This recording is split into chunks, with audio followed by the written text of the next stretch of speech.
پاکستان کی تاریخ میں قومی سلامتی کے حوالے سے دو موقع بڑے ایسے آئے ہیں تاریخی جو آئی وڈ سے پاکستان کے فائنسٹ آور سے پاکستان کا فائنسٹ آور نمبر 1 جب ہم نے نیوکلیر ٹیسٹ کیا. ٹھیک. پلاننگ، کوآرڈینیشن، امپلیمنٹیشن ٹھیک. پرفیکٹ. ٹھیک.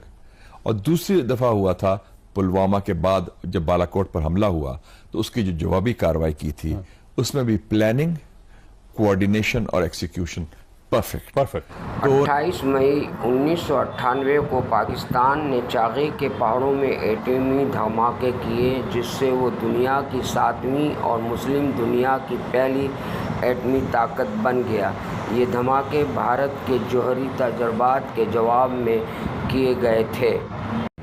27 فروری 2019 کو پاک فضائیہ نے لائن آف کنٹرول کے قریب ایک بھارتی جنگی طیارہ مار گرایا اور پائلٹ ابھی نندن کو گرفتار کر لیا. یہ کارنامہ فضائی دفاع میں مہارت کا مظہر سمجھا جاتا ہے.